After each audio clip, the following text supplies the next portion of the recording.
The lights were warm. They didn't flicker. The light above the entrance did dim, however. It dimmed every time the ground shook. I gazed tiredly past it, through the glass door and into the wet darkness. My hands numbly grabbed another mug, dunked it in the lukewarm soapy water and scrubbed at the old coffee stains. I rinsed it, dried it, and set it aside, then reached for another. The lights flickered.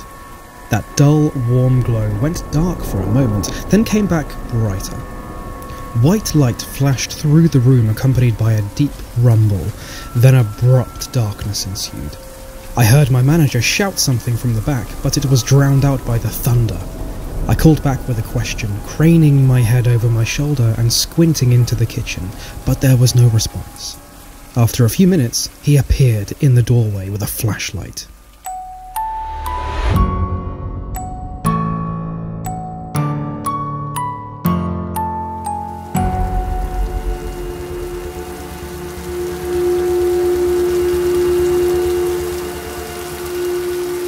Backup generator's down. Go ahead and drain the sink. I'll give you a ride home, okay?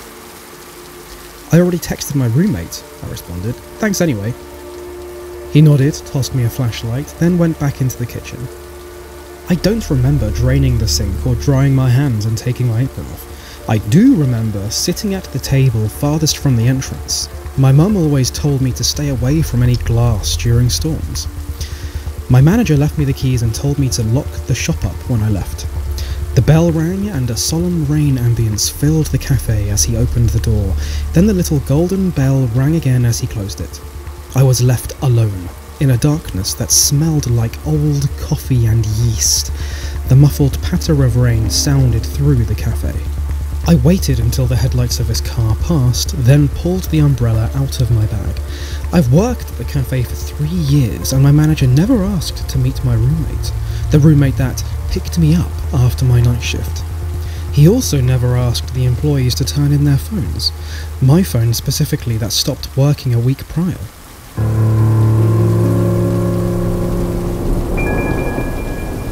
I tightened the straps on my backpack and opened my umbrella.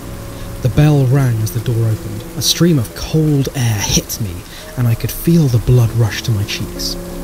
I pulled the door shut with a ring and a click, turned the keys against the cold handle, then shoved them into my pocket with my free hand. The walk would be 15 minutes at most, just down Main Street, left an oak, and then right on Dead End Street. I loved walking at night, even if it was storming, and I didn't have much to be afraid of considering our town's minuscule size. The air was thick and hazy, my hands were ice. The streetlights were giant fireflies in the mist, occasionally blinking out when a gust of wind would whip by. The stars were invisible. As I walked, the buildings seemed to fade in and out, like giants passing on either side of me, blocking out the few lights fueled by backup generators. I didn't offer any familiar buildings so much as a glance, considering the path was second nature to me. Just like the giants passing on either side of the road, one faded into my vision, directly in front of me. I knew my brain was just tired, the haze and cold playing tricks on my mind, but I continued my walk down Main Street, and the shadow danced with the mist, morphing into a solid shape towering over me. I slowed my pace, and my brows furrowed subconsciously.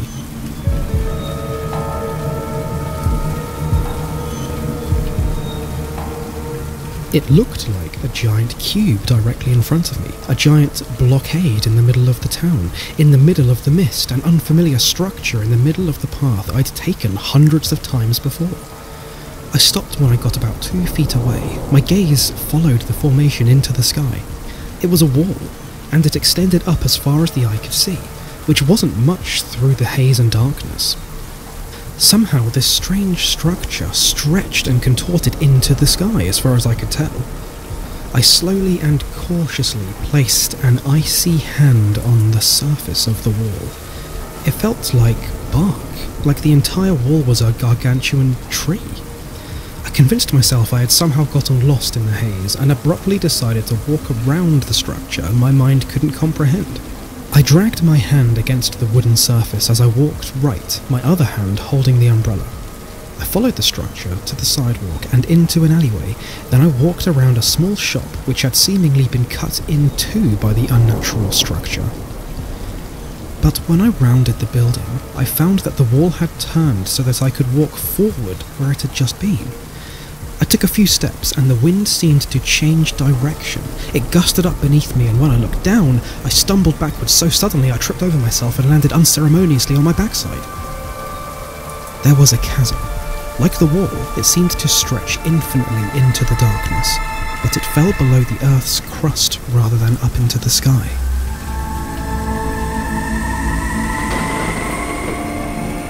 I could feel my heart pounding in my throat. For a moment I found myself praying, wondering if maybe I'd wound up in a sort of limbo. Shakily I rose to my feet and picked up my umbrella, shaking droplets off of it before raising it above my head again, then tried dusting the water off my slacks. I approached the chasm, the freezing gust shooting upwards in a visible stream of air, then followed the chasm with my gaze. It stretched to the right of me as far as I could see, and in front of me it followed the wall.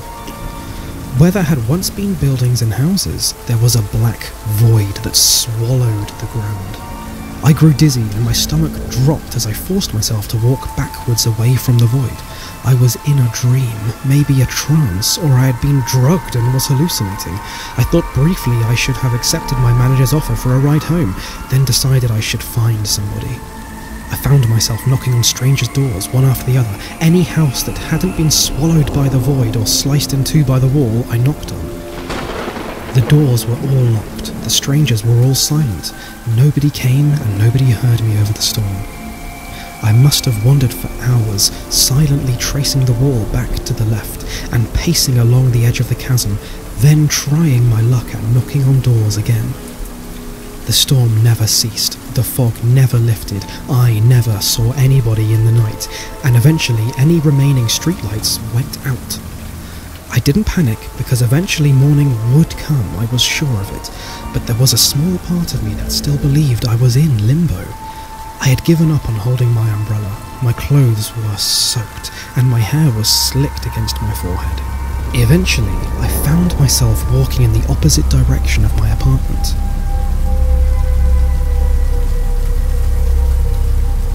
I walked for half an hour.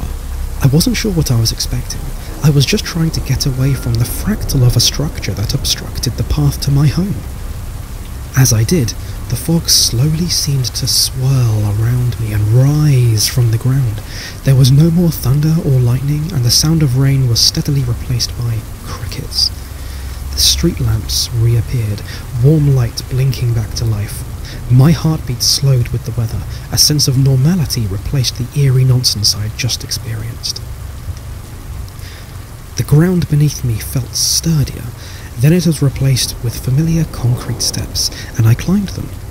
I knew where I was going, and I didn't think about how I got there. I didn't really want to. I climbed another set of stairs and took a left. I pulled a familiar set of keys out of my bag, and they clicked into place, the wooden door creaking as it opened. It closed behind me, and I subconsciously locked the door, then dropped my soaked bag. When I turned the light on, I knew exactly where I was and how I got there, but I didn't want to dwell on it. My oven clock told me I was exactly where I needed to be at the exact time I'd always gotten there. I stood in the kitchen for a moment staring at the clock, then cautiously walked to the sliding glass doors that led to my balcony. I left a wet trail behind me as I mindlessly kicked off my shoes and pulled off my soggy socks. When the glass door slid open and I stepped back out into the night, the air was dry and warm. Nothing obstructed my view of the stars. There were no lights fueled by backup generators, just the warm glow of a healthy town. There was no storm or wall or chasm. There was no chaos in the night. I reached up to brush my wet hair out of my eyes but found that it was dry, and when I glanced over my shoulder through the glass door, there was no water on my floor. My shoes were dry and neatly placed by the door. My bag was sitting on the counter where I normally put it. There was no puddle beneath it. I closed my lips, which had fallen into a slack jaw expression, and went back inside to get ready for bed. Thank you for watching and listening to that, everybody. If you liked this story, then give me a comment, give me a like, and give some love to the author in their original piece as well. Make sure you subscribe because I'll be releasing a brand new horror story all the time. My name is George, this is Jam Punch, and I will see you next story.